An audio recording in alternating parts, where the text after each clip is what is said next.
ഇന്നത്തെ ഡിസ്കഷനിലെ കോഴ്സ് എന്ന് പറഞ്ഞാൽ logistics and supply chain management എന്നുള്ള കോഴ്സാണ്. അപ്പോൾ സത്യം പറഞ്ഞാൽ ഈ ഒരു കോഴ്സിന്റെ ഒരു ഇമ്പോർട്ടൻസ് എന്ന് പറഞ്ഞാൽ എല്ലാ മേഖലയിലും ഈ ഒരു കോഴ്സ് ഉണ്ട് എന്നുള്ളതാണ് റിയാലിറ്റി.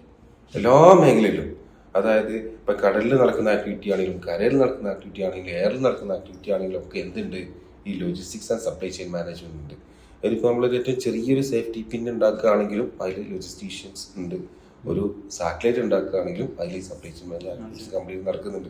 അപ്പോൾ സാധാരണഗതിയിൽ ഒരു സ്റ്റുഡൻറ്റിനെ സംബന്ധിച്ചിടത്തോളം, വലിയ ഒരാളെ സംബന്ധിച്ചിടത്തോളം ലോജിസ്റ്റിക്സ് എന്ന് പറഞ്ഞാൽ ഈവൻ നമുക്കാണെങ്കിൽ പോലും ഇതിനെക്കുറിച്ച് ഡീറ്റെയിൽ ആയിട്ട് പഠിക്കുന്നതിന് മുമ്പ് പെട്ടെന്ന് ഓർമ്മ വരിക ഒരു ഡെലിവറി ബോയ് ഒരു ട്രക്കാണ് ഓർമ്മ വരിക. പക്ഷേ റിയാലിറ്റി അങ്ങനെയല്ല. ഇപ്പം ഞാൻ നേരത്തെ പറഞ്ഞില്ല, ഏത് ഗുഡ്സ് ആണെങ്കിലും സർവീസ് ആണെങ്കിലും അതിലൊക്കെ ഈ logistics and supply chain management ഉള്ളതാണ്. അപ്പോൾ അതിൻ്റെ ഒരു ഏരിയ മാത്രമാണ് ട്രാൻസ്പോർട്ടേഷൻ ഉള്ളത്. ഇപ്പോൾ ഫോർ എക്സാമ്പിൾ ഇപ്പോൾ നമ്മളൊരു പ്രൊഡക്റ്റ് ഉണ്ടാക്കി വിപണിയിൽ എത്തിക്കാൻ വിചാരിച്ചു കഴിഞ്ഞാൽ ഫസ്റ്റ് നമ്മൾ പ്ലാൻ ആക്കും. ആ പ്ലാൻ ആക്കി അതിനെക്കുറിച്ച് മാർക്കറ്റ് സ്റ്റഡി നടത്തി അതിൻ്റെ കോമ്പറ്റേറ്ററെ പഠിച്ച് അതിൻ്റെ റോ മെറ്റീരിയൽ എവിടെ നിന്ന് കിട്ടുകയെന്ന് അന്വേഷിച്ച് അവർക്ക് അതിൻ്റെ കൊട്ടേഷൻ എടുത്ത് നമ്മൾ അതിൻ്റെ പർച്ചേസ് ഓർഡർ കൊടുത്ത് റോ മെറ്റീരിയൽ വരുന്നൊരു സമയമുണ്ട്. അവിടെയാണ് ഈ ട്രാൻസ്പോർട്ടേഷൻ വരുന്നത്. അത് ചിലപ്പോൾ അത് ഷിപ്പ് വൈസ് ആയിരിക്കും വരിക, ചിലപ്പോൾ എയറിലേക്കും വരിക. അത് ഡിപ്പെൻസ് കമ്മോഡിറ്റി എങ്ങനെ റോ മെറ്റീരിയൽ എങ്ങനെയാണോ അങ്ങനെയൊക്കെ വരിക. ആ സമയത്താണ് ട്രാൻസ്പോർട്ടേഷൻ്റെ ഒന്നാമത് വരുന്നത്. പിന്നെ നമ്മുടെ അടുത്ത് എത്തി നമ്മളത് പ്രൊഡക്ഷൻ ചെയ്ത് വെയർ ഹൗസിൽ സൂക്ഷിച്ച് പിന്നെ അത് അതിൻ്റെ ക്വാളിറ്റി ചെക്ക് എന്ന് പറഞ്ഞൊരു സംഭവമുണ്ട്. ആൾക്കാരിലേക്ക് ഡെലിവറി ചെയ്യുമ്പോൾ അതിൻ്റെ ക്വാളിറ്റി നമ്മൾ ചെക്ക് ചെയ്യണം. ക്വാളിറ്റി ചെക്ക് ചെയ്ത് പിന്നത്തെ ഡെലിവറിയിലാണ് അടുത്ത ട്രാൻസ്പോർട്ടേഷൻ വരുന്നത്. പിന്നെ അതിൻ്റെ ശേഷമുള്ള സർവീസ്. അപ്പോൾ ചുരുക്കം പറഞ്ഞാൽ ഒരു ഗുഡ്സ് ആണെങ്കിലും സർവീസ് ആണെങ്കിലും തുടക്കം മുതൽ അവസാനം എല്ലാ ഏരിയയിലും എന്തുണ്ട്, ഈ ഒരു logistics and supply chain management എന്ന് പറയുന്ന ഒരു ആക്ടിവിറ്റി നടക്കുന്നുണ്ട്. അപ്പോൾ ഒരു കുട്ടി ഈ ഒരു കോഴ്സ് പഠിച്ചു കഴിഞ്ഞാൽ 100% അവർക്ക് ഏതെങ്കിലും ഒരു ഏരിയയിൽ പ്ലേസ് ആകാൻ പറ്റും. അപ്പോൾ പ്രത്യേകിച്ച് ഇപ്പോൾ എല്ലാവരും പറയുന്നുണ്ട് സൗദിയിലൊക്കെ വലിയ ഓപ്പണിങ്സ് ആണ് വരുന്നത്. നമ്മളിപ്പോൾ സൗദിയിലേക്കൊന്നും പോകണ്ട, നമ്മളിവിടെ കേരളത്തിൽ തന്നെ നമുക്ക് നോക്കിയാൽ കാണാൻ പറ്റും. ഇപ്പം നമ്മൾ പ്രാക്ടിക്കലായിട്ട് നോക്കുകയാണെങ്കിൽ ഇപ്പം നമ്മളെ റോഡുകളൊക്കെ എന്തായിട്ടുണ്ട്, ഹൈവേ കാര്യങ്ങളൊക്കെ വന്നിട്ടുണ്ട്. അപ്പോൾ ഇത് എന്തിനാണ് ഈ സംഭവങ്ങളൊക്കെ വന്നു വെച്ച് കഴിഞ്ഞാൽ വിഴിഞ്ഞം തുറമുഖം ഓപ്പൺ ആകാൻ പോവാണ്. അപ്പോൾ വിഴിഞ്ഞം തുറമുഖം എന്ന് പറഞ്ഞാൽ ഏഷ്യത്തിൻ്റെ നമ്പർ 1 തുറമുഖമാണ് വരുന്നത്. അപ്പോൾ അവിടെ തന്നെ ഏകദേശം ലക്ഷക്കണക്കിന് വേക്കൻസീസ് ആണ് ഈ ഒരു ഹാർബർ ഓപ്പൺ ആകുമ്പോഴേക്കും വരാൻ പോകുന്നത്. അപ്പോൾ ഈ ഒരു കോഴ്സ് പഠിക്കുന്ന കുട്ടികൾ 100% പ്ലേസ് ആവുന്നത് മാത്രമല്ല, മാർക്കറ്റിൽ ഇനിയുള്ള ലോജിസ്റ്റിക്സ് പഠിച്ചിരുന്ന കുട്ടിക്ക് അത്രയും ഡിമാൻഡ് ആയിരിക്കും. കാരണം ഇപ്പം നിലവിൽ അത്ര ആളുകളെ സപ്ലൈ ഇവിടെ ഇല്ല. അപ്പോൾ സപ്ലൈ ഇല്ല കാരണം അവിടെ ഒരുപാട് വേക്കൻസീസ് ആണ് ഓപ്പൺ ആവുന്നത്. അപ്പോൾ അത്രത്തോളം ആളുകൾ അക്കോമഡേറ്റ് ചെയ്യാൻ ഉള്ള ആളുകൾ ഇന്ന് മാർക്കറ്റിൽ ഉണ്ടോ എന്നുള്ളത് നമുക്ക് ഡൗട്ട് ആയിരിക്കും. അപ്പോൾ ഒരു കുട്ടി ഇത് പഠിച്ചു കഴിഞ്ഞാൽ അപ്പോൾ ഒരു ഡിഗ്രി ഒക്കെ കഴിഞ്ഞിട്ട് നേരെ ഈ ഒരു കോഴ്സാണ് പഠിക്കുന്നതെങ്കിൽ 100% അവർക്ക് പ്ലേസ്ഡ് ആവാനും ലൈഫ് സെറ്റിൽ ആക്കാനുള്ള ഓപ്ഷൻ ഉണ്ട്. പക്ഷെ പഠിക്കുന്ന സമയത്ത് ഒരു ശ്രദ്ധിക്കേണ്ട 1-2 കാര്യങ്ങളുണ്ട്. ഒന്ന്, നല്ല ഇൻസ്റ്റിറ്റ്യൂട്ട്, അത്യാവശ്യം നല്ല ട്രെയിനിങ് കാര്യങ്ങൾ കൊടുക്കുന്ന കുട്ടിക്ക് ഒരു പ്രാക്ടിക്കൽ എക്സ്പീരിയൻസ്, ഒരു ഇന്റേൺഷിപ്പ്, IB ഒക്കെ കൊടുക്കുന്നത്. ഏറ്റവും ഇമ്പോർട്ടൻ്റ് എന്ന് പറഞ്ഞാൽ അതിൻ്റെ സർട്ടിഫിക്കറ്റ് ആണ്. കാരണം അവിടെയാണ് പോയിന്റ്. അവിടെ അതിൻ്റെ ഇമ്പോർട്ടൻ്റ് എന്ന് പറഞ്ഞാൽ ഏറ്റവും കൂടുതൽ നമ്മൾ ഇപ്പോൾ ഈ സർട്ടിഫിക്കറ്റിൻ്റെ വാല്യൂ ആണ് ഇതിൽ ഏറ്റവും കൂടുതൽ ഇമ്പോർട്ടൻ്റ് എന്നുള്ളത്. അതിൽ ലെവൽ 7 ഇപ്പം ഡിഗ്രി കഴിഞ്ഞ ഒരു കുട്ടിയാണ് ഈ ഒരു ക്വാളിഫിക്കേഷൻ എടുക്കണമെന്നുണ്ടെങ്കിൽ അവനെടുക്കുന്ന ക്വാളിഫിക്കേഷൻ എന്തായാലും അത് ലെവൽ 7 ക്വാളിഫിക്കേഷൻ ആവണം. അതായത് ഒരു മാസ്റ്റർ ഡിഗ്രി ഇക്വിവലൻ്റ് ആയിട്ടുള്ള ഒരു ക്വാളിഫിക്കേഷൻ ആണ്. അവിടെ ഒരുപാട് PG ഡിപ്ലോമ ഉണ്ട്, ഒരുപാട് കാര്യങ്ങൾ PG ഡിപ്ലോമ ഇൻ ലോജിസ്റ്റിക് അല്ലെങ്കിൽ ഒരുപാട് ഡിപ്ലോമാസ് ഉണ്ട്. പക്ഷേ ഒരു ഡിഗ്രി കഴിഞ്ഞ ഒരു കുട്ടിയാണ് എടുക്കണമെന്നുണ്ടെങ്കിൽ അവർ എടുക്കേണ്ട ക്വാളിഫിക്കേഷൻ എന്ന് പറഞ്ഞാൽ PG diploma in logistic and supply chain management എന്നൊരു കോഴ്സാണ്. അത് UK സർട്ടിഫിക്കറ്റാണ് വേൾഡ് മൊത്തം വാല്യൂഡ്. നമ്മൾ നേരത്തെ എക്സാമ്പിൾ പറഞ്ഞ പോലെ സൗദിയിലൊക്കെ ഇഷ്ടം പോണ വാക്കൻസിയാണ്. കാരണം വെച്ചാൽ ഇപ്പോൾ വേൾഡ് കപ്പ് വരികയാണ് 2034 വേൾഡ് കപ്പ് വരികയാണ്, പിന്നെ 2030 വിഷയം വരികയാണ്. അപ്പോൾ അവർക്ക് ലോജിസ്റ്റിക് അത്രയും കൺസ്ട്രക്ഷൻ വരുമ്പോൾ ഒരുപാട് ലോജിസ്റ്റിക്കിൻ്റെ വാക്കൻസി പറഞ്ഞാൽ ഭയങ്കര ഹ്യൂജാണ്. അതായത് ഒരു കൺസ്ട്രക്ഷൻ ഒരു ചെറിയൊരു കമ്പനി പോലും അവർക്ക് എന്ത് ചെയ്യും, കൺസ്ട്രക്ഷൻ സൈറ്റിൽ അവർക്ക് ലോജിസ്റ്റിക് ഡിപ്പാർട്ട്മെൻറ്റ് ആണ്, വലിയ ഡിപ്പാർട്ട്മെൻറ്റ് ഉണ്ട്. കാരണം വെച്ചാൽ ഇത് പല രാജ്യത്തു നിന്നും സാധനങ്ങൾ എത്തിച്ചിട്ട് വേണമെങ്കിൽ ഇത് എത്തിക്കണം. അപ്പോൾ വലിയൊരു മേഖലയാണ് ഇത് ഭയങ്കര ഇമ്പോർട്ടൻ്റ് ആയിട്ടുള്ള ഒരു മേഖല തന്നെയാണ് പർച്ചേസിങ്ങും കാര്യങ്ങളൊക്കെ വെച്ചാൽ. അപ്പം അവിടെ ക്വാളിഫിക്കേഷൻ ഭയങ്കര മാറ്ററാണ്. അവിടെ നിന്നുള്ള എല്ലാ കൺസൾട്ടൻസി ആണെങ്കിലും ഈവൺ എല്ലാ ടൈപ്പ് ഓഫ് ഇൻ്റർനാഷണൽ കമ്പനി, ഏറ്റവും കൂടുതൽ യൂറോപ്യൻ കമ്പനീസാണ് ഈ സൗദിയിലൊക്കെ ഉള്ളത്. അപ്പോൾ അവരൊക്കെ റിക്വയർമെൻ്റ് ഉണ്ട്. അതായത് അവരൊക്കെ പിന്നെ സ്പെസിഫിക്കേഷനിൽ തന്നെ ഈ ഒരു കാര്യം പറയുന്നത് വെച്ചാൽ ലോജിസ്റ്റിക്കിൽ ഒരു മാനേജറൊക്കെ ആണെങ്കിൽ ലെവൽ 7 ഇക്വലൻ്റ് ക്വാളിഫിക്കേഷൻ ആവണമെന്നുണ്ട്. അതായത് PG ഡിപ്ലോമ അത് ക്ലിയർ ആണ്.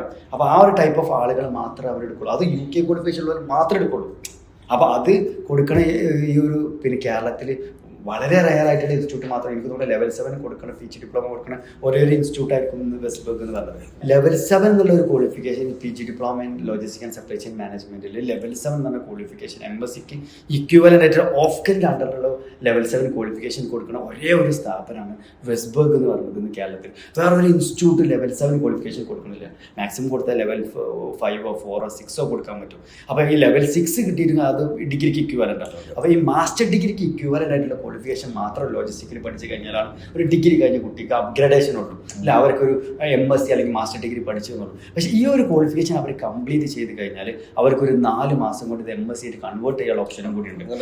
അതുകൊണ്ട് അതിൻ്റെ പുറമെ തന്നെ നമുക്ക് എന്ത് ചെയ്യാൻ പറ്റും, ഈ ഒരു വെസ്റ്റ്ബർഗിലുള്ള ഒരു മെയിൻ ബെനിഫിറ്റ് എന്ന് പറഞ്ഞു കഴിഞ്ഞാൽ അവർക്ക് സെക്കൻഡ് പാർട്ട് ദുബായിൽ പോകാനുള്ള ഓപ്ഷൻസ് ഉണ്ട് എന്നുള്ളതാണ്. അതായത് 6 മന്ത് ഇവിടെ 6 മന്ത് ദുബായിൽ ചെയ്തിട്ട് അവിടെ തന്നെ അവർക്ക് സെറ്റിൽമെൻറ്റും കാര്യങ്ങളൊക്കെ ചെയ്യാനുള്ള ഓപ്ഷൻസ് വെസ്റ്റ്ബർഗ് സപ്പോർട്ട് ചെയ്ത് കൊടുക്കുന്നുണ്ടെന്നുള്ള അങ്ങനെ ഒരു ഓപ്ഷൻ ഇവിടെ അതും 0 ആണ്. അപ്പോൾ സത്യം പറഞ്ഞാൽ ഇവർ വരുമ്പോൾ വെസ്റ്റ്ബർഗിലേക്ക് വരുമ്പോൾ ഈ ക്വാളിഫിക്കേഷൻ എന്ന് പറഞ്ഞ സാധനം ലെവൽ 7 എന്ന് പറഞ്ഞ ക്വാളിഫിക്കേഷൻ വെസ്റ്റ്ബർഗിലേക്ക് കൊടുക്കുന്നുള്ളൂ. ഓഫ്കെൻ്റെ അണ്ടറിലെ 120 ക്രെഡിറ്റുള്ള ഒരേ ഒരു സ്ഥാപനം വെസ്റ്റ്ബർഗിൽ കൊടുക്കുന്നുള്ളൂ ലോജിസ്റ്റിക്കിൽ.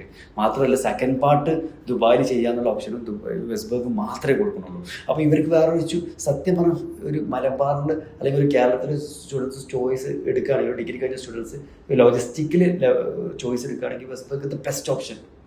വേറൊരു ഓപ്ഷൻ ഇല്ല എന്ന് വേണമെങ്കിൽ നമുക്ക് വേറൊരു കോമ്പറ്റീഷൻ അല്ലെങ്കിൽ വേറൊരു ഓപ്ഷൻ ഇല്ലയെന്ന് നമുക്ക് ചാലഞ്ച് ചെയ്യാൻ വേണ്ടി പറ്റും. മാത്രമല്ല പക്ഷേ നല്ലൊരു ഫെയർ പ്രൈസിലാണ് നമ്മൾ കൊടുക്കുന്നത്. സാധാരണ ഒരു 10 lakhലൊക്കെ അല്ലെങ്കിൽ 40,000 ദിർഹത്തിലൊക്കെ കൊടുക്കുന്ന സാധനമാണ് നമ്മളിവിടെ അതിൽ 10-1 ഫീസിൽ നമ്മളിവിടെ വരുന്നില്ല. ആ ഒരു ഫീസിൽ ഇവിടെ നാട്ടിൽ കൊടുക്കണത് അല്ലേ.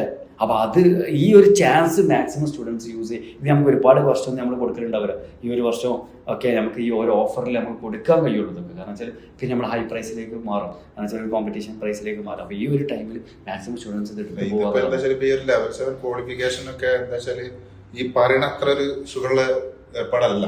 മീൻസ് ഇപ്പോൾ ഏത് ഇൻസ്റ്റിറ്റ്യൂട്ടിന് ആണെന്നുണ്ടെങ്കിലും അതിൻ്റെ ഒരു ബാക്കിലൊക്കെ എന്താ പറഞ്ഞാൽ ഒരുപാട് ടീം വർക്ക് ചെയ്തിട്ടാണ് ഇത് ഈ ഒരു ക്വാളിഫിക്കേഷൻ ആക്കി എടുക്കുന്നതും ഇതിന്റെ പ്രോസസ്സും കാര്യങ്ങളൊക്കെ ചെയ്യുന്നതും.